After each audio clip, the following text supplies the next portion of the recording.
Hey there. Thanks for stopping by and listening in. The school year has started here in these United States, so anyone here or abroad in school, I wish them the best of luck. Man, school can be boring, right? By the time you reach high school, you oftentimes want to go home as soon as possible and sleep, right? Right. Speaking of sleeping, I love sleep, and I dream quite often when I sleep. I'm sure you know people who dream as well. You yourself dream. Oh yeah? I don't dream, bub.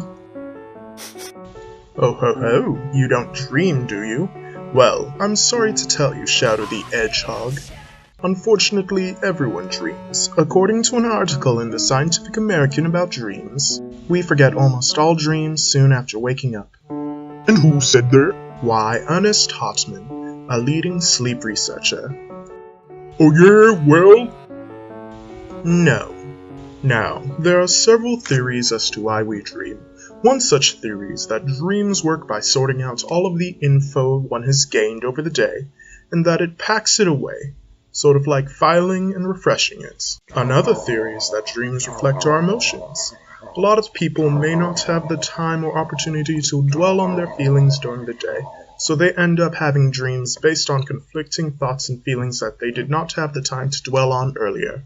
One of the really popular theories is that dreams are based on the events of our lives. It's also one of the most readily accepted, as the most vivid of dreams tend to have some base in our regular lives. Now, bear with me. Going into a more esoteric aspect, there is the idea that dreams are a means of connecting to spiritual things in some way, including receiving a lesson, glimpsing the future, receiving messages from a higher power, and many other things. Many religions and myths have dreams take important roles. One such example is in the Bible story of Joseph, with the movie adaptation, Joseph, King of Dreams. Dreams take an important role in the story, with Joseph being granted by God the ability to dream prophetically and interpret the dreams of others into their fates. And then, of course, there's the theory that dreams don't mean anything. As for what I think that a little of every theory is true. Of course, that does not include the theory that dreams don't mean anything. I'm sure you can see that I have at least a passing interest in dreams. I myself remember a lot of dreams that I've had, and I decided to record 3 of them and talk about them to you guys. Now, this first dream I'm going to tell you about isn't very notable, except for the fact it's one of the first dreams that I remember really having, and for some reason it's a dream that's kind of stuck with me for a while.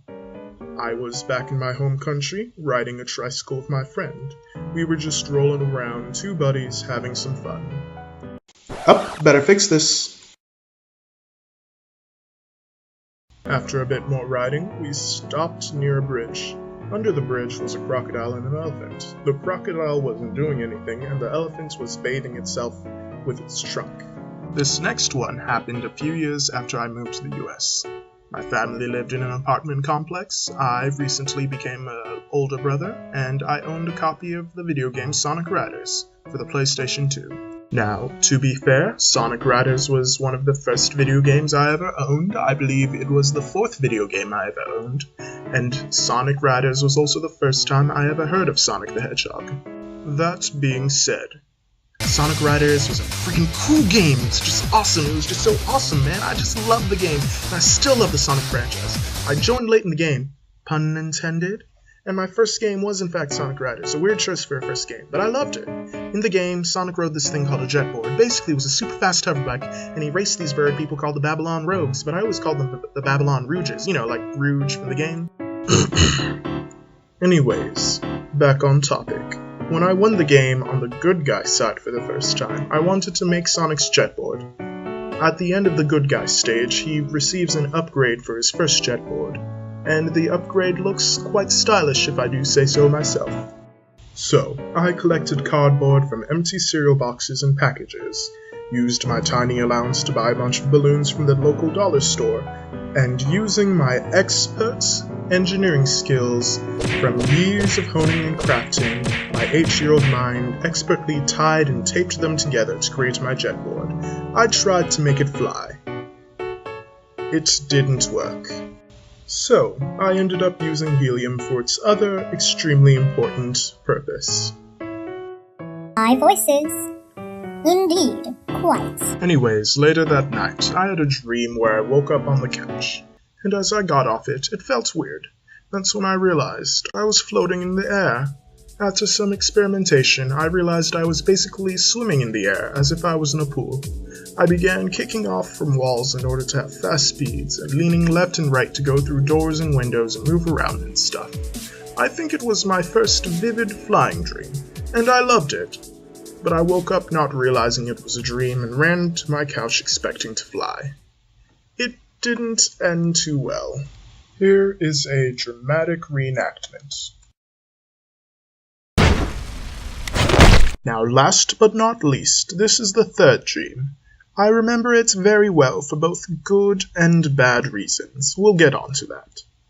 It started normal enough. I was in my English class. Now, I don't hate English, and I certainly didn't hate my English teacher at the time. I believe it was sophomore year, so that would be Mrs. German. That's not her real name, guys. But she was German, and ironically quite comedic in hindsight. But that day I was bored out of my mind. I looked outside and saw some weird-looking bird tapping on the window, and I climbed out. At this point I realized I was dreaming. Those windows are locked, and I never figured out how to open them.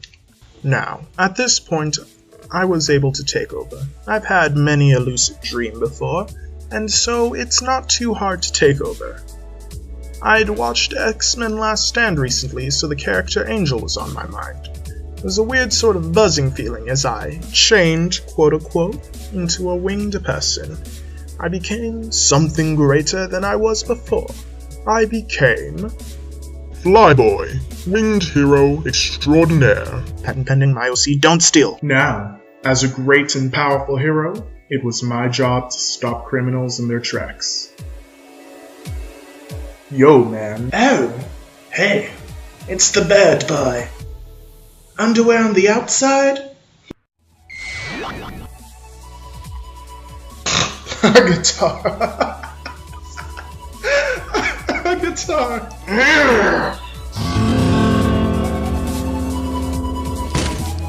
Did you like the ride?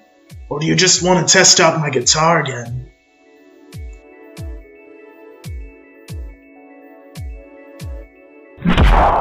Wait, so you lost your own superhero dream?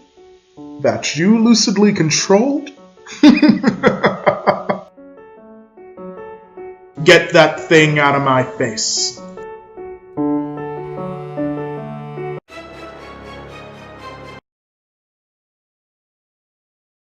Yes, well, you see, I'm a very stubborn person.